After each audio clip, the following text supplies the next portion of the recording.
জয়পুরহাট।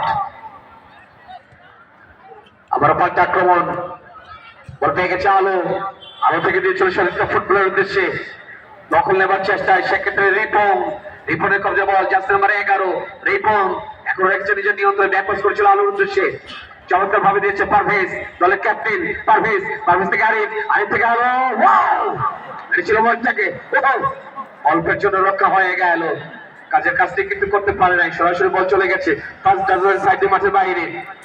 খেলাইছে বল পা টানেছে না তো, পাস খেলাইছে। আগামী 14 ডিসেম্বর মাহমুদপুর পল্লী উন্নয়ন ক্লাবের উদ্যোগে Moinuddin Shah chairman gold cup football tournament অনুষ্ঠিত হতে যাচ্ছে। সেই খেলাটা আপনাদেরকে উপভোগ করবার অগ্রিম আমন্ত্রণ জানাচ্ছি দর্শক বন্ধু আপনাদের সবাইকে। মাহমুদপুর চিরিবন্দর দিনাজপুর। পলাশ ক্লিয়ার করছিল বলটাকে, পলাশ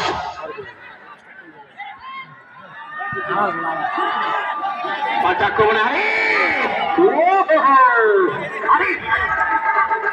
ঠিক মতো শটটি বাঁধতে পারেন নাই আরিফ, রংপুরের এই যুবরাজ আরিফ, ভালো জায়গা ছিল, বলতে গেছে সাব্বির, সাব্বির থেকে অফসাইডের ঝান্ডা, একেবারে ক্লিন অফসাইড, অফসাইড সংক্রান্ত পতাকা সরকারি ম্যাচ রেফারি হারুন পতাকা উত্তোলন করে প্রধান ম্যাচ রেফারির দৃষ্টি আকর্ষণ করেন জমিরহাটের মতিউর রহমান মতি ভাই।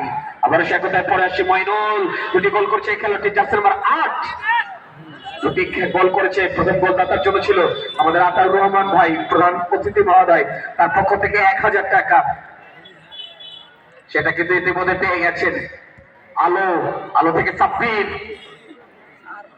অসংখ্য ধন্যবাদ। এই যে সাউন্ড সিস্টেম দূরের বন্ধুরা যারা উপভোগ করছেন, দুর্দান্ত শট ছিল, আরামবাগের খেলোয়াড়, তিনি মাঠে বাইরে চলে গেছেন এবং সজীবকে ইনক্লুড করা হলো এই মাত্র গাইবান্ধার এই খেলোয়াড়টি সজীব।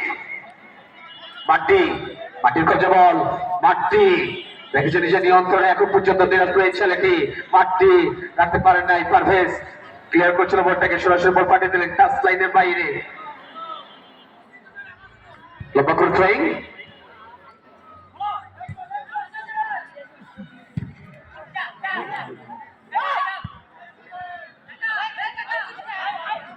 রেখেছে সাব্বির, সাব্বির বেড়েছিল বলটাকে, অফসাইড সংক্রান্ত পতাকা, একজন খেলোয়াড়ের পরিবর্তন হবে, একজন খেলোয়াড়। আমাদের সরকার প্রাথমিক বিদ্যালয়ে আগামী 25 সালে যার শতবর্ষ পূর্তি অনুষ্ঠিত হবে, সেই শতবর্ষ পূর্তি উপলক্ষে সম্ভবত রেজিস্ট্রেশনের কাজ চলছে। আপনারা যারা রেজিস্ট্রেশন করতে চান স্কুল কর্তৃপক্ষের সঙ্গে যোগাযোগ করতে পারবেন। রেখেছে পর্যায়ে সজীব, সজীব বদলি খেলোয়াড় সজীব, তার নিয়ত বল, পাল্টা আক্রমণ করবার চেষ্টায় সজীব, সজীব থেকে বল পেয়ে গেছে কিন্তু চমৎকার করে, ও মাই গড, রিঙ্কু মেরেছিল বলটাকে, রিঙ্কু তবে কাজে লাগাতে পারেনি, বল চলে গেছে কিন্তু গোললাইন অতিক্রম করে মাঠের বাইরে,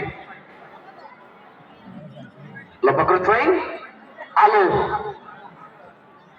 আলো বাপায়ের জোরালো শট, উদ্দেশ্য ছিল কিন্তু সেক্ষেত্রে ছটন ক্লিয়ার করছে সেলিম, জয়পুরহাটের এই খেলোয়াড়টি সেলিম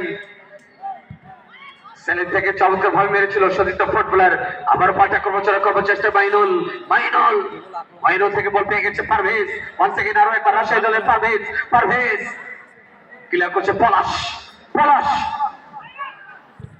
সৈয়দপুরের ছেলে পলাশ, ওয়াও সবুজ ক্লিয়ার করছে বলটাকে, সবুজ চমৎকার হেড মইনুলের কাছ থেকে, রেখেছে রিঙ্কু, আর রিঙ্কু থেকে আবার সজীব ভাবার চেষ্টা করছে বলটাকে, আক্রমণ করবার চেষ্টা সজীব এবং সজীব